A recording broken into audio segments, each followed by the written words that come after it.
The story of Joseph really is the story of us. It's the story of you and I. And what we can see is how God's purposes work, how his plans develop, and how he develops you and I to handle all that he has for us. So today, what we look at is we start to see the dream God gave him was truly just a glimpse. As we look at the life of Joseph, one of the things I really hope you and I will get is this really is the story of you and I. It's a story of God's purposes and how he develops us into those men and women who can be the heroes of the faith. And the reality is, most of us, myself included, if you came to us and said, "Are you ready for all that God has for you?" we would genuinely believe, "Oh yeah, I'm ready for that. Yeah, let's do it. I'm ready." And if you look in Genesis 37, when Joseph was a 17-year-old kid, and he has these amazing dreams, and he's clearly excited about them, as he should be.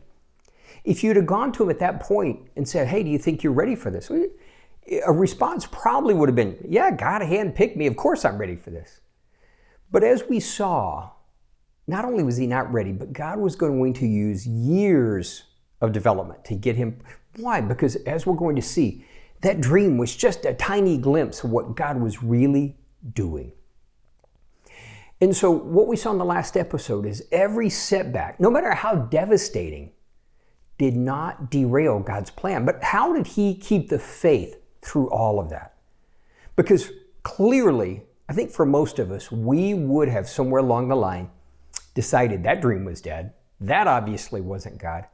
And to me, what was the most devastating part was not his brothers plotting to kill him, sold into slavery, falsely accused, thrown into prison. But probably to me, the most devastating part was when he interpreted the wine steward's dream. And he told him, "You're going to get out of here in 3 days." And he said, "When you do, remember me. I'm innocent. I haven't done anything." This is where hope has reared its head. Because what he's really saying is, get me out of here. And I have to believe at some level, there was a part of him thinking, is this it? Is life finally going to get better for me? This has been horrible for all these years. Is it finally going to get better? And in fact, the wine steward forgets him for 2 more years. I mean, how heartbreaking is that? But here's what's important. As we're about to see, when he gets, now the part of the story we all love is how overnight he's catapulted from being in prison to being the governor of Egypt. What we're going to see is it happened. We love the fact that this happened overnight and he is catapulted. But here's the part we need to understand. What we're going to see is it truly was a glimpse. And here's why. This is 1 chapter.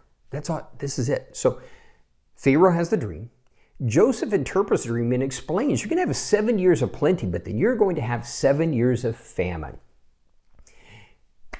Long story short, Joseph is promoted. He's made governor of Egypt. And along with governor, he's second in command only to Pharaoh in the entire country.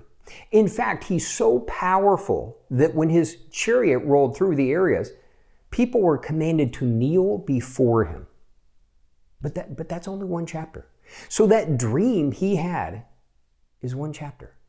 And what we see, the rest of Genesis, there's a change in the emphasis. There's a change in the focus. Now, Joseph is still that leader, but the focus is not on his promotion.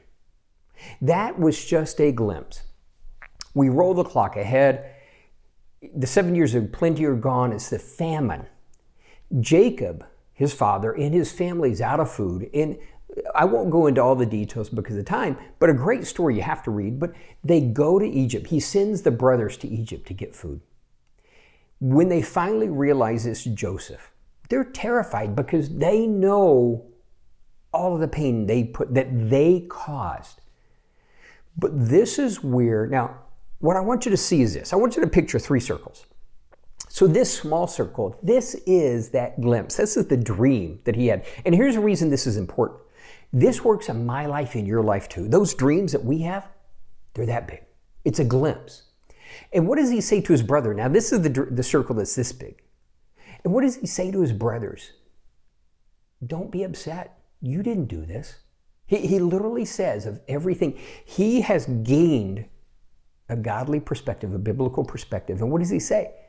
You didn't do this to me. God did this to me. God put me here for a purpose. He put me here to save many alive. And so, in fact, go get my dad, go get the family, bring everybody here, and I will take care of you through the famine. God put me here to save many alive. So that's that second circle. So we see there was a greater purpose he never understood. And I think most of you know that purpose. But there was an even greater purpose, something even larger than that. And a purpose that, frankly, I don't think Joseph understood in his lifetime. Maybe he did, but what was that? So here's that greater purpose. So what do we see?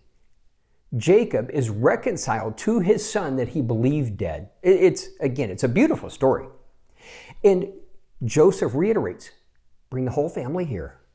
We're going to give you the best of the land of Egypt, and I am personally going to take care of you through the famine. You will lack nothing. So in the process, Joseph saved his family. He saved all of Egypt and untold numbers of other people who came to Egypt for food. Talk about an amazing life that God used you and you saved all those people alive. But there was an even greater purpose at work. Now, if you look in Psalms 105, what you see is, well, first off, you see David says, God caused the famine. Why? He was pushing Jacob and the family to Egypt for a reason. See, up until that point, they were this small family that just wandered from nation to nation. Now, it says that God protected them when they were that small nation.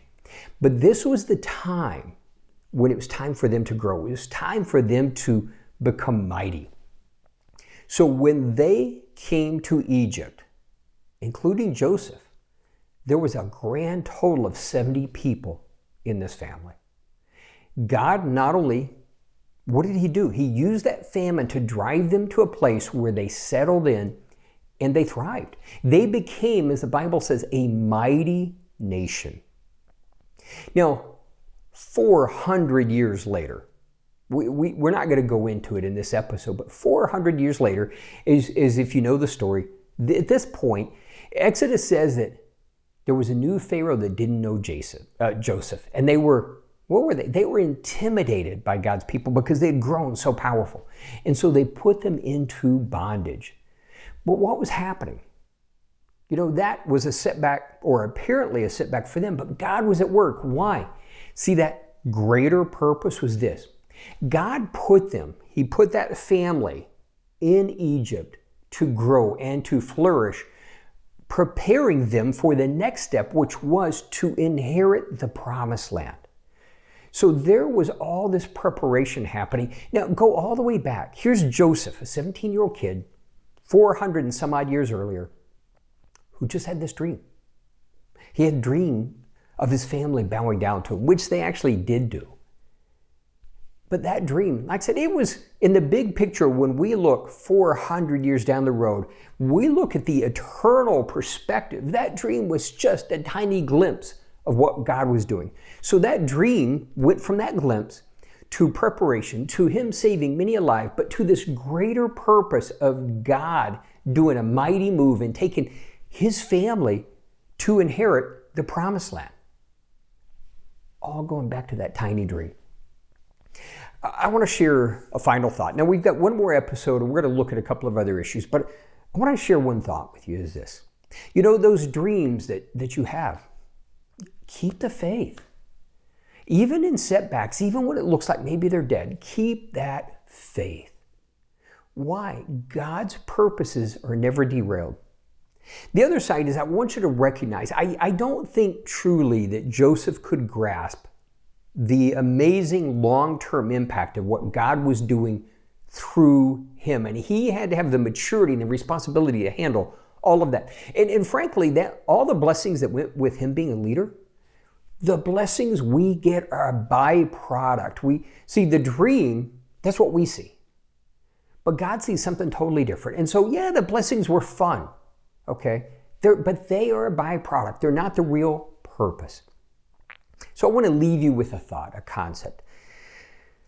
I won't go into it because it doesn't matter what it was. But years ago, we were involved in a situation in a positive way in helping with the church with this big project. And what it was doesn't matter because this is not about patting ourselves on the back. It doesn't matter. This is God knows, and it's for Him to value, not us. But one of the things I gained out of that is a perspective of a desire to get to heaven and have God show us the scoreboard of our life. Picture this. Picture getting to heaven. You get to embraced by Jesus, and He says, let me show you the scoreboard of your life. Let me show you the people you never knew you impacted. Let me show you the ones that served me and what they achieved. And we played this tiny little piece. See, there's a scoreboard of your life. And those plans, those dreams that are in your heart that are from God, they are going to fulfill that purpose that God has. God will be glorified. Lives will be changed. And yeah, we get blessed, but it's just a byproduct. And we get to heaven. I want you and I to be able to see that scoreboard and hopefully stand in awe of the realization that God used us to touch so many more lives, to bring so many more people to Him than we ever realized possible.